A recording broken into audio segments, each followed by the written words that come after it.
Greetings to all. Christ University feels privileged to host the conference of International Playback Theatre Network 2019. Today, for our interview session, we have Mr. Christian Faber, the Secretary of the Board of International Playback Theatre Network. Mr. Faber is also the website developer for the same organization. Mr. Faber has also been doing playback theatre since 2009. So, to start this discussion, let us talk about the theme of this conference, which is celebrating and encouraging diversity. So how does playback theatre encourage people to come together from various diverse cultures and celebrate diversity? Well, first of all, thank you very much for welcoming me and being here. It's a pleasure. It's an honor to be here. Thank you, sir. And in playback theatre is about people talking about their stories, about what they have experienced, what they feel.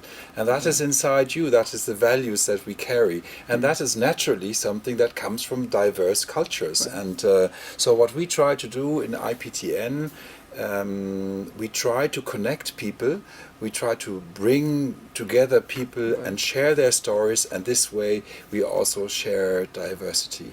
And we experience diversity, we learn from each other, and that is the experience we want to give to the people. So, sir, worldwide, if we look at the international scenario currently, we can see that there are some intolerant groups who are trying to curb this diversity that we really enjoy and which is flourishing. So can playback theatre can also act as a platform to peacefully rebel against such groups?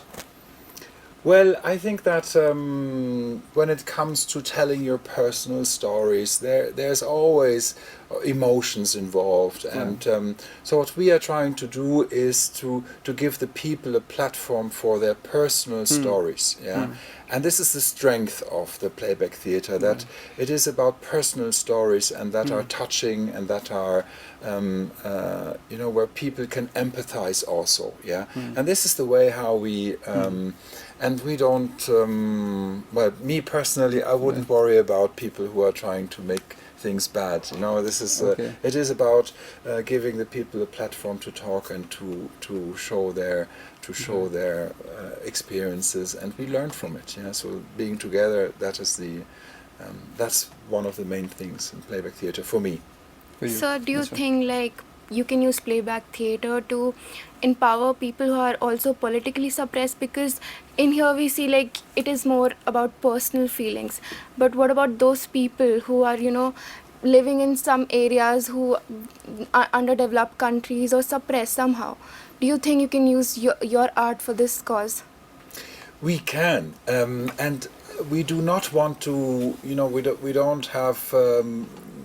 we don't want to change the world. We cannot necessarily make this world, and the political situations, we cannot change that. And that is not, well, we want to give the people a voice. And that maybe is a first step to change things. But firstly, and for me primarily, we want to give the people the voice to talk about their experiences. And this is already quite a big step, actually, to hopefully then that may evolve into also political change. But it is firstly about the people, about the personal individual stories. Right. So sir, let us shift from the creative side of this playback theatre to organizing part, right? So you have been actively involved in organizing this conference in India. So what were the major difficulties that you faced while organizing this conference in India? Well, I would say that, first of all, I would not like to talk about the difficulties. I'd like to talk about the positive and the nice things that we experience. So we've been here last year and the year before. And so firstly, it was a great hospitality that we experienced here. And we were very welcome, and that helped so much to organize this event. The people are so nice, enthusiastic. The people that are doing playback here are so friendly, and they're so... they really love it, and that is nice, and that is a good basis to organize also the conference. If you have this motivation, this dedication to do these conference, Of course, we are organizing these conferences with different cultural background, and maybe the way that I would organize myself a conference, and I'm German nationality, yeah, is probably different from what how it would be done here. But that's part of experiencing diversity, yeah. So that I also, and this is what I've learned here, is that things are organized differently, yeah, and it's not about judging that, not at all. It is that things, and this is also in cultures. Cultures are different, yeah, and the organizing of the conference would be done and is done different in other parts of the world, yeah, and that is we need to adapt to that, and we need to, and that is what I've experienced and where I've learned myself also, yeah. But it worked very well. It's a wonderful experience to have organized it, and the main target group are the participants, yeah. And as long as they can take something away home and they can bring it home to their own countries, and they can, then we've achieved our objective. Yeah. Right.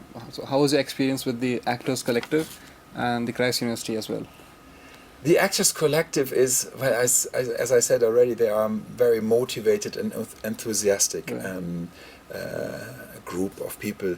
They take it very serious, what we are organizing here. They are, and they're very helpful, and it's just wonderful to see these people. They are working together also nicely as a group, and it's just very nice to see them working and playing and doing theater.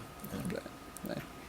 So, as the website developer of such a big network, like, how has that experience been for you?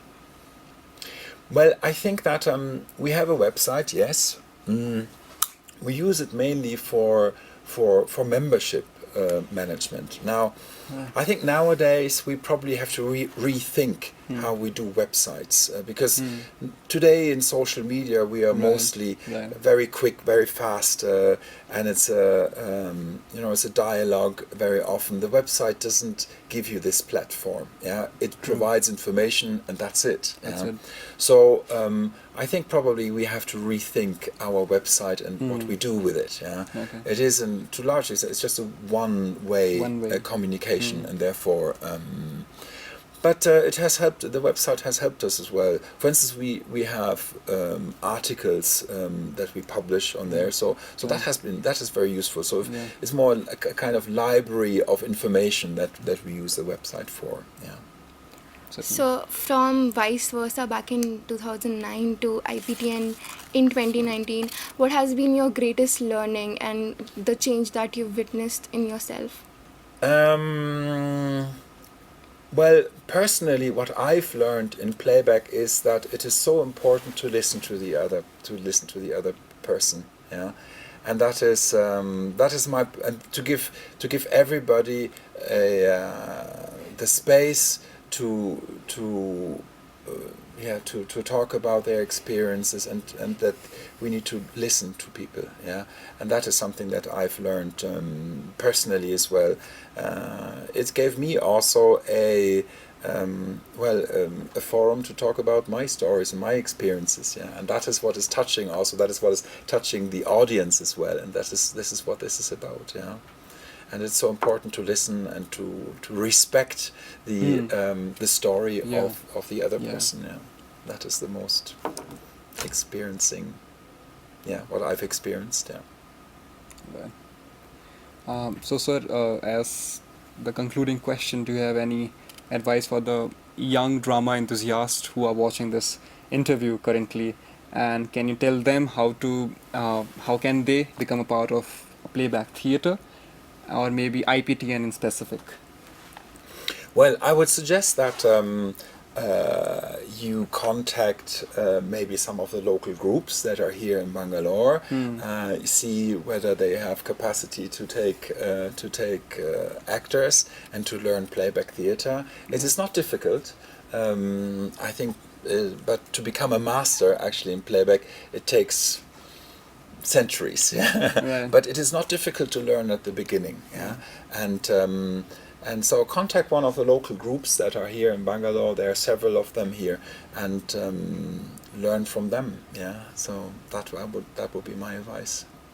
Certainly. So this was Christian Faber, guys. Thank you so much, sir, for being here and being so warm to us. He gave us a wonderful insight of his life and the art of playback theatre. I'm sure Stone will take in account of everything you've said. Thank you so much. It couldn't have been much better. Thank you for inviting me. Thank you, sir. Thank you very much.